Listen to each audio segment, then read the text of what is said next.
Hey everyone, it's Sophia. Welcome back to my YouTube channel. Today I am answering somebody's questions about the Board to Business Blueprint, my business, and everything in between. So if you're interested in the course and you have a ton of questions, watch this video. Okay, so we're recording now. Why don't you go ahead and tell everyone where you're located, your name, your business, and how long you've started this new business you have, and the name of your business. Yeah, definitely. My name is Chelsea Jacobson, and the name of my business is Boards and Blooms.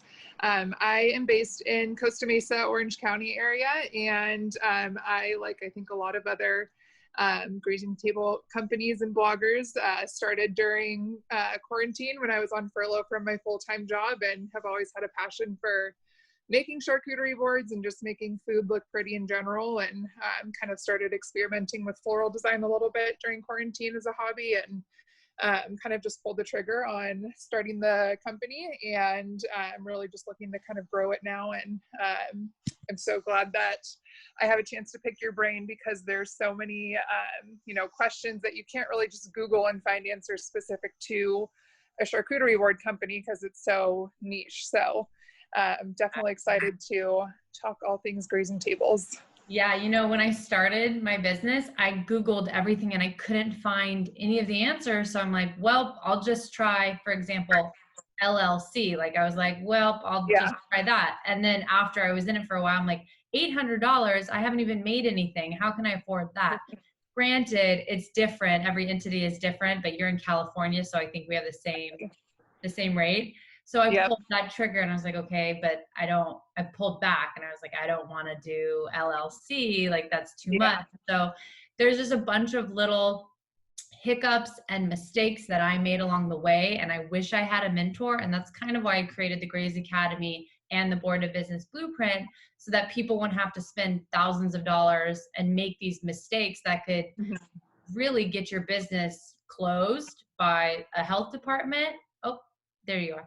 Or you just have a mistake happen with someone not having a contract and someone exactly. getting sick, like at a wedding or something. So that's kind of how we cover all of the grounds. But I'm so happy we have this opportunity for you to pick my brain, because a lot of the questions I think you're going to have are so similar to a lot of the questions a lot of people have. So let's just jump right into it. And then I did have a few questions from somebody that is in the Board to Business Blueprint Facebook group who wanted me to just kind of add those answers in, and they might be similar to yours. So we'll just wrap up with those.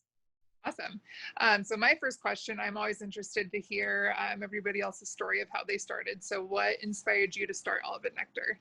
Yeah, so I had a full-time job. I was working in Hollywood at a post-production studio, and I was in charge of the client services. So I would make like their coffee and order their lunch and make little snacks for them. So I was making a board, and the person I made a board for said, "Wow, these are really pretty. Like you should make these. Like I would pay you for this." And I was like, "Really?"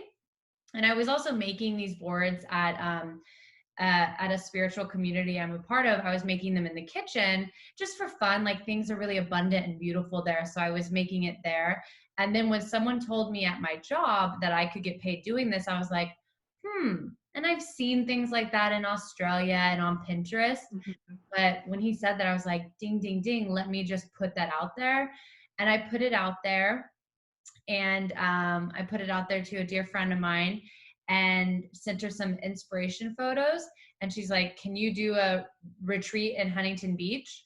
And I was like, "When?" And she said Thursday. And it was 3 days from when I sent it to her. I'm like, oh my gosh.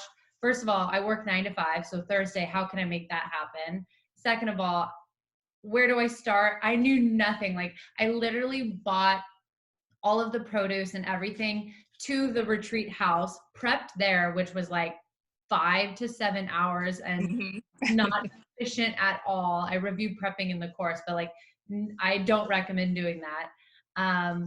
And then I just spent like, I don't know, $800 at Target on props and just went really crazy. So that's kind of how I got started. And then I was working my full-time job for about 18 months until I was able to go full-time, but there's like, so like I could talk forever about that. Oh yeah, getting started. I feel like a lot of people have that very similar getting started story, just kind of going crazy on supplies all at once. And sounds like you kind of jumped right into the large scale events, which is awesome. I Yeah. feel like I've definitely kind of started small and I'm just now starting to get those, but that's, I mean, it looks like you've obviously come a really long way because all of your tables and photos are amazing. Looks like you've done some really cool stuff. Thank you. Yeah, what Equinox is one of my bigger clients, and Oh, I used to work for Equinox. you did this one. 2016 to 2018, I was a recruiter for them. Oh, were you at like a Irvine or? Yeah, so I was the South LA and Orange County recruiter for personal trainers. So I had 7 different locations, all the Orange County, La Costa, and some of the South LA ones. It was Love definitely it. a fun job. Yeah, I love the Irvine. That's the one that we've done, Oh and my God, the it's sports amazing. club in LA. Yep. Incredible. But like I mentioned this in the all aboard ebook that I have about um like setting a time to prep and when to go. And Equinox, I had to call out sick at my 9 to 5 job because I was like, I can't say no to Equinox. It was a Tuesday morning at like, I had to be there at, I think I needed to be there at 6:30, and I slept through my alarm. And I mentioned that in the ebook, and like always don't miss your alarm. And I got Yeah. through it, but that was a mistake I definitely made, but everything was cool. Yep. I'm definitely guilty of that too. It's a struggle, but that's amazing. That's a great client to have. Yes, they are really cool. So my next question is just kind of in a nutshell, what is the Board of Business Blueprint and Grazing Academy? Yes, so the Graze Academy is kind of like the umbrella, which recently I have merged it with Olive and Nectar, so they're kind of like sisters. I want them to be one. So Graze Academy has the online course Board to Business Blueprint, which is basically a 6 modules. Right now till September 21st, we are doing the bonuses are included in that purchase. So you get Grazeology 101, which basically is me setting up a grazing flat lay as if you are there at the event. Like, what happens if you run out of food? What happens if you started over here and you don't have enough food and you have too much food? Like, all of that stuff, and how to color combinize, color, did I say combinize? I Color, didn't even think twice about it. like with coloring and all of that and layering. That's Grazeology 101.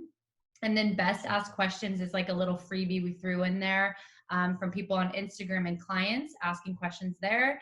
And then the Board to Business Blueprint itself, we just kind of cover invoicing, how to charge, working with influencers, mindset, and how you can be a stay-at-home mom. You could be in college, have a full-time job.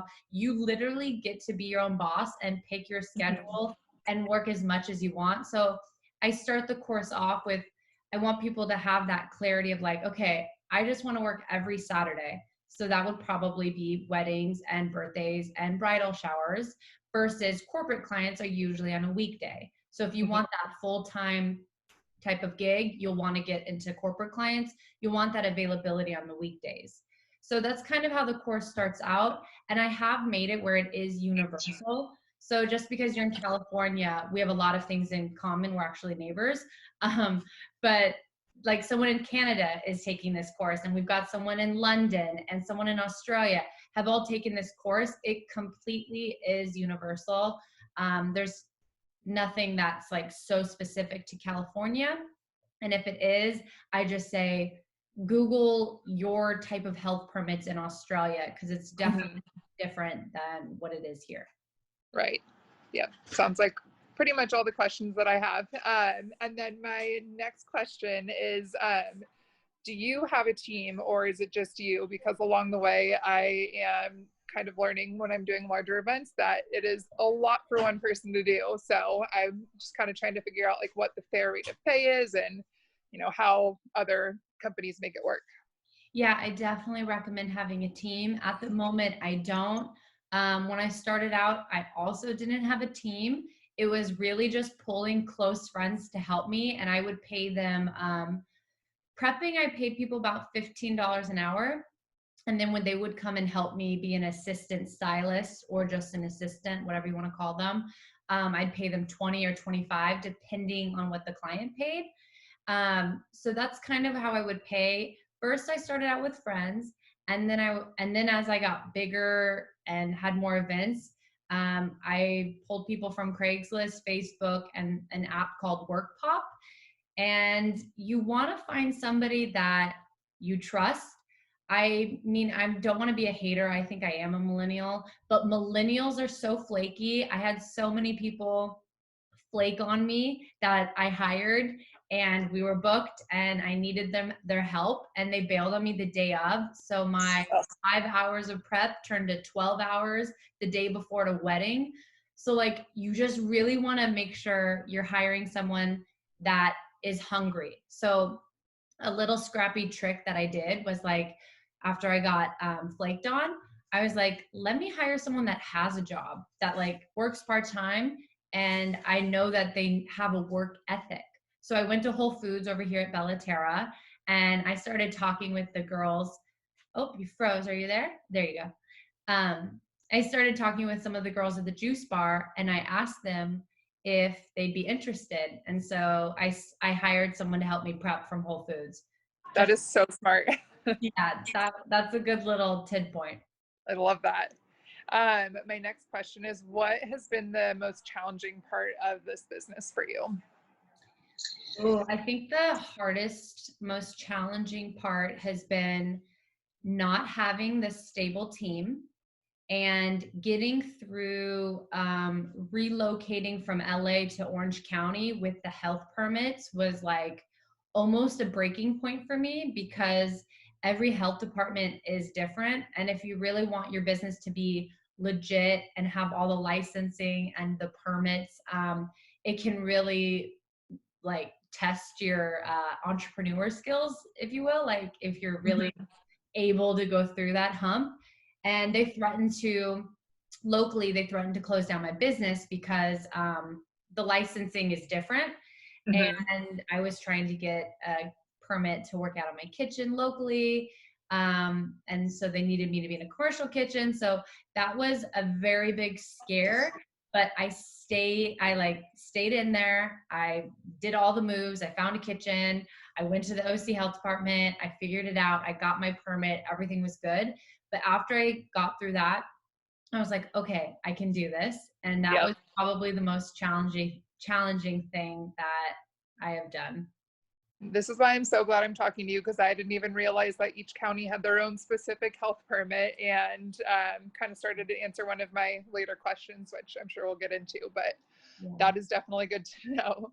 And then next question, which you also kind of started to answer, is did you start out as kind of doing this as a side hustle and transition to full-time, and any advice for kind of balancing both when you are working a full-time job and doing this as well? Yeah, absolutely. That's a great question. I definitely started out with a full-time job and did this as a side hustle. And for the first few months, I think I was doing boards, lots and lots and lots of boards. And I was only making a little itty bitty profit. But then when I was like, wait, I'm working anyway, let me just how can I kind of monetize, how can I grow my profit more? And so I kind of pulled back by doing grazing boards and focused my time and energy on the weekends that I had onto grazing tables. So like, my boards were like $150 to $250. So if I sold two of those, like I'm making a few $100s. But if I'm doing a grazing table on a weekend and my rates are $20 or $30 a person, like that's a few $1,000s versus a couple $100s. So Mm-hmm. the difference is huge. And once I realized that, I was able to kind of pivot out of doing so many boards and focus my time and energy on getting grazing tables. Mm-hmm. And that's because I wanted to make more money. Yep, definitely. Yeah, that makes a lot of sense. And yeah, it's definitely, I do want to still keep my full-time job, because I am just as passionate about that as I am about doing grazing tables, but I also want to do all of the necessary work to make, this side hustle as successful as possible. And obviously, profit is important, but really just, be successful in both. So that is really good advice. Yeah, another tip I have for that is what really helped me was playing around with a bunch of different services. For example, you said you have experience with floral design. That's something I love doing. I'm very passionate about floral arrangements. So I offer floral arrangements, and they're kind of like unique. They're not like your like ball of red roses for Yep, I was looking at the one you posted yesterday, and I totally have the same style as you, just kind of, whimsical and fun. And yeah, I love that. love it. Yep. We'll collaborate one day on like a huge, I want to do like an altar or like a wall piece or like a chandelier. Yep. I just did an altar or a arbor for a wedding last weekend for the first time, and it was so fun to do. So would love to collaborate on something like that. Absolutely. Yeah. So that's like an example of a service you can add. Another one was picnics. I tried doing that. Mocktails, boxes, crates, you name it. You put it out there. There's not a lot of overhead in that because you're just making one, putting a photo out there and seeing how many orders you get. If nobody wants your mocktails, great. Cancel the service. It's no. Awesome. Love it.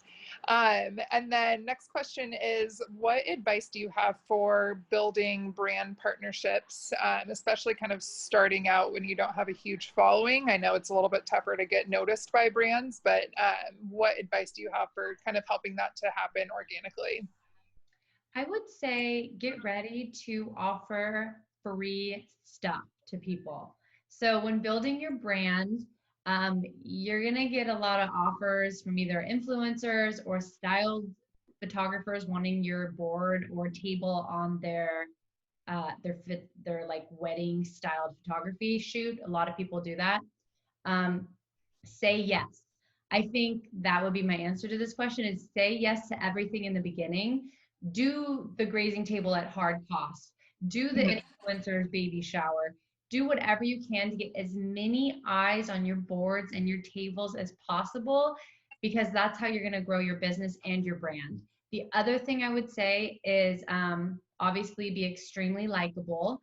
Don't be pushy with your stuff, and be like, sometimes people are just kind of like a little bit usy. Like whenever I do a table, I meet the photographer, but I already studied the photographer before I go in there. So I'm able to kind of know what what kind of photos they do, what was their recent one they posted, and compliment them and be really, really nice. And then, you have that contact, you'll get their card. They took beautiful photos of their table because they like you already.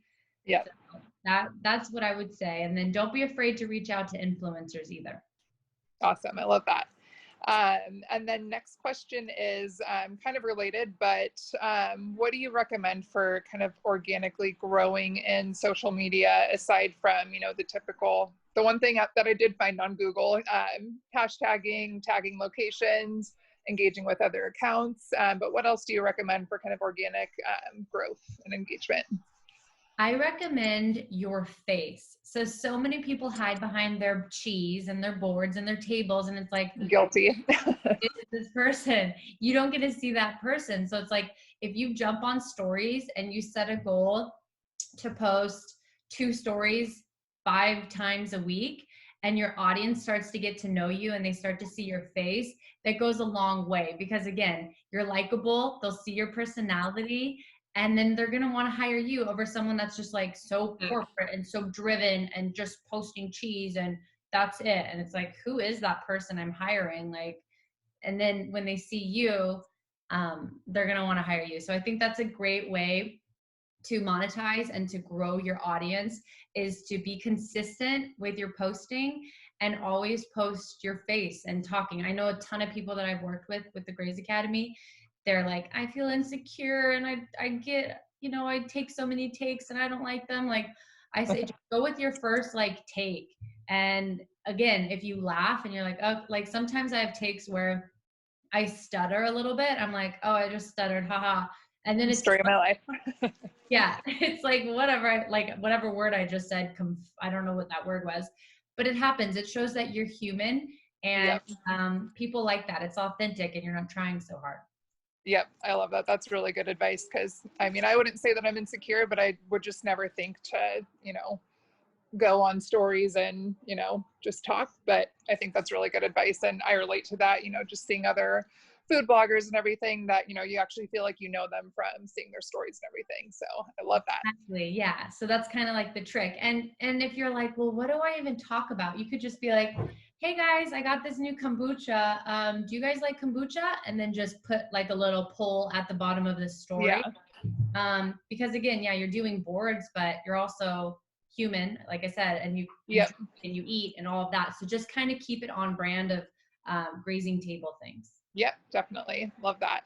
And then what do you recommend for transporting materials or board? Like I never really know what to do when I'm doing like a large grazing table. Like, do I assemble the boards before and then kind of spread it out more? Or if I am just, delivering a board to somebody, I have, a small SUV and I'm always just trying to figure out the best way to not make it slide around and lose its shape and everything. So any advice that you have for transportation? And I'm going to grab my phone charger because my phone is dying. So apologies if you see me moving around. No worries. Okay, so I go in depth into how to prep efficiently because that's probably the most important thing. And what people do wrong is they wash things at the wrong time and they don't have the right equipment transporting it. So I'll just say the easy answer. And then if anyone's interested in more, it's module 4, I think, in the board of business blueprint prepping. But for boards, you want to prep your board the day of or the day prior. And then obviously if you have space in your refrigerator, depending on the size of your board, keep your crackers separate. You don't want them to get soggy from the temperature of your refrigerator. And then in terms for grazing table, I honestly prep 2 days prior.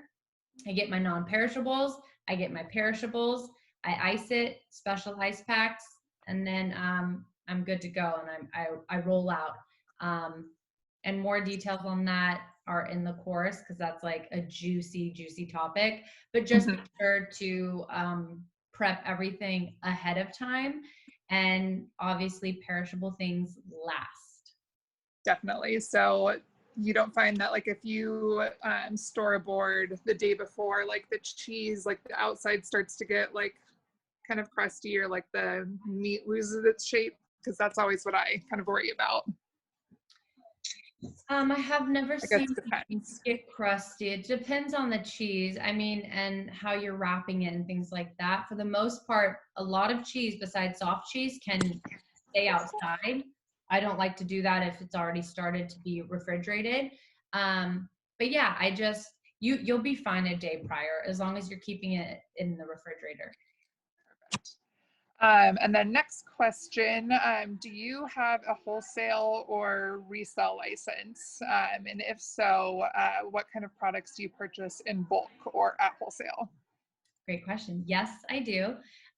So there's a few different options locally that I use. But what I like to order are those non-perishable items. And then if it's a bigger wedding, I love to get the cheeses from these wholesalers because you're able to buy large wheels that you can't find at Costco, that you can't find at Trader Joe's, that everyone's using the apricot Asiago on their table. Guilty also.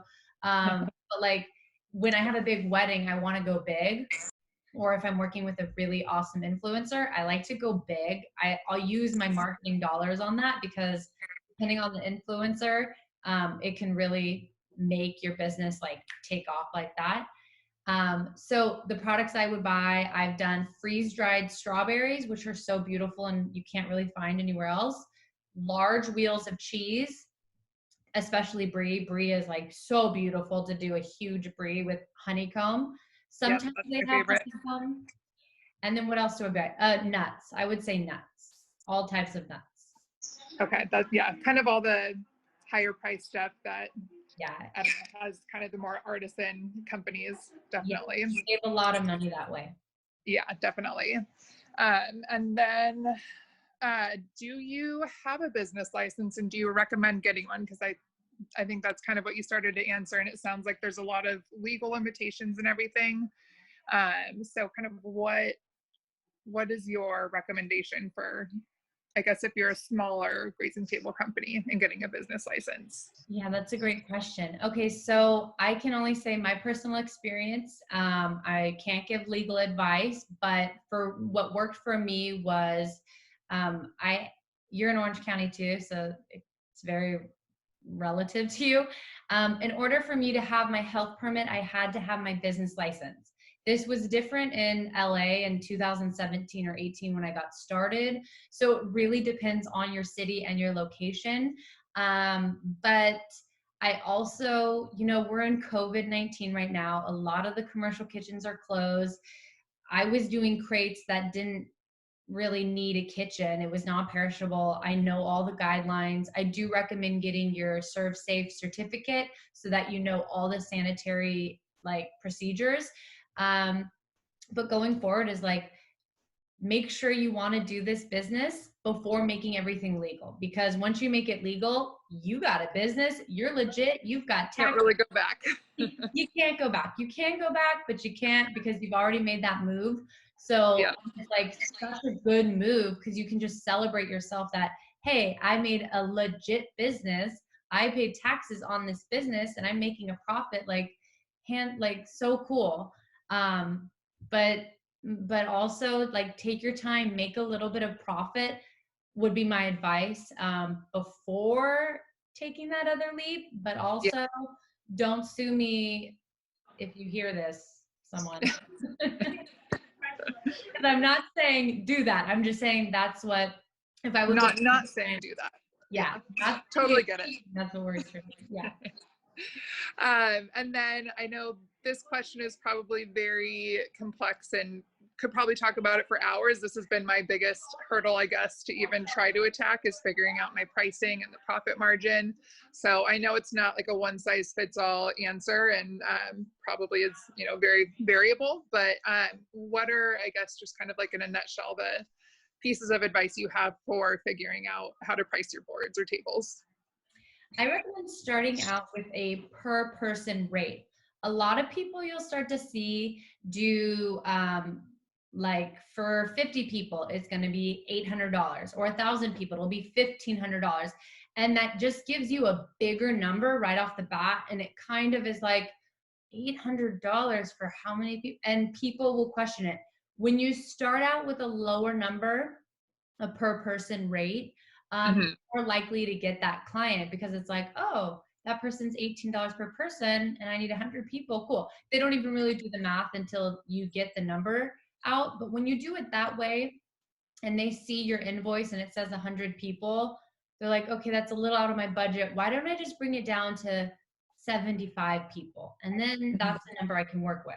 So I would say per person, and then find a number that is depending on how you want your brand to be. It is an open-ended question because it's like a high-end brand and you want to charge a high number, or do you want to get all the gigs that maybe your competitor isn't getting because they have a higher number? Right. So when you're giving the actual quote to a client, you're giving them the per person cost instead of the overall cost? Yes, I give them the per person cost, and then if they want a proposal, I'll draft that up, then they can see the bigger number. Got it. That makes sense. And then my last question that I have, which is just kind of a silly question, but I have such a hard time getting that beautiful, like loosely ruffled prosciutto look. I struggle so much with folding prosciutto. So what advice do you have for making prosciutto look pretty? Okay, so prosciutto is my worst nightmare. I don't like it. I don't eat pork. It's so funny. I'm like, people are like, wait, what? Yeah, I don't really like pork. Honestly, whenever I had people do my events, prosciutto was like, I always had the preppers do that because I would always help them prep. And that's advice I will give you is, if you have the time and the money, definitely always have your team or someone you hire do a majority of the prepping, because that will avoid burnout. I did so much of the prepping where I was like burnt out after like a year of it because I was so tired of doing all the work. So that's not a mistake, but that's something that I would give to you is like, don't let that happen by hiring people. Back to Right. prosciutto. Prosciutto, I recommend obviously always wearing gloves, clean gloves. If you damp your gloves, it's easier to remove. It can be a meditative process if you want it to be, I guess. Remove the prosciutto with little bit of damp gloves. And then if you want to do that fold, it's just kind of like a lift. And then like you kind of pretend it's like a bed sheet. You kind of pull away from you and then Mhm. towards you, and then Like a loose. Yeah, yeah, you exactly. don't have to do a tutorial on it, but usually I just do like a little roll, little pencil roll. It's the quickest thing. Definitely. Yeah. I always see pictures of the boards where it's like just the white part sticking up in like a perfect ribbon. And I'm like, how? Like, I've tried so many times and I just cannot get it. But I haven't tried the damp gloves. So definitely going to try that. Yeah. And then I have a couple questions from Deborah, who is in my private Facebook group, that she wanted me to take this opportunity to answer. And this could help you too if you're interested. Absolutely. She wanted me to give examples of creating your brand, like how to make your brand different than everybody else's. And this is kind of a great thing of like what you're talking about with the prosciutto. You're like, I want my prosciutto to look like everyone's prosciutto. But maybe Yeah. you like, I think a way to make my brand stand out was to find something that I could consistently use on my table every single time. And maybe that's creating your own delicious olive tapenade, or the way you fold your prosciutto, or every time you do a board, there's a salami rose, or you have honeycomb on top of brie, and then you put like a beautiful little paperweight that is either your logo or something like that. So to answer your question, Deborah, creating your brand can be with a prop, can be with a special recipe, can be cookies that are your secret recipe, anything like that. And it can also be how you do your social media. Are you always posting puns about cheese? And that's like, oh, she's the funny, cheesy pun girl. Or is it like really high end and you only work with celebrities? Like, find your niche, whatever. We still don't know how to say this word, but find that, and then go from there. And then her other question was how to handle payments for boards and boxes. Do customers pay in full when they handle a delivery? That's a good question, because when I do grazing tables, I usually have people pay 50%. Sometimes people do 25%, but I always get half up front and then the remainder 7 days prior. You can do between 5 and 7. I like to have all the payment up front with a grazing table. Boxes and boards are a little different because they're smaller. It's not a big inventory, so I just get all the money up front. You can totally do a deposit, but I like to get everything up front. What do you do?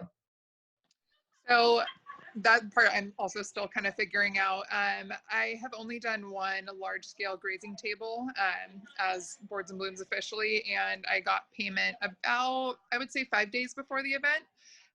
But usually for boards, I will just take Venmo or check or cash when they pick the board up. Yeah, that's a great one. And then Venmo's a little so you're good doing that. Yeah. Um, so that works. So I hope that answers your questions, Deborah. And then if you have any other questions, Chelsea, before we wrap up.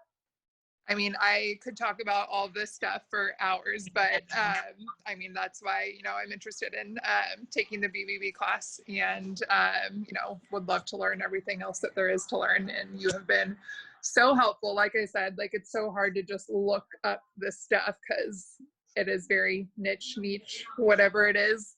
And it always makes me so happy to talk to other people in the business that just get it and, can talk about things that other people would have zero idea, what it means to make a salami rose. So I have learned a ton, and thank you so much for answering all my questions, and definitely look forward to kind of continuing collaborating and taking the Grazing Academy course. Awesome. Well, thank you so much for your time and all your amazing questions. And I hope these questions answer a lot of other people's questions. Awesome. Thank you so much. I appreciate it. Of Bye. course. Bye.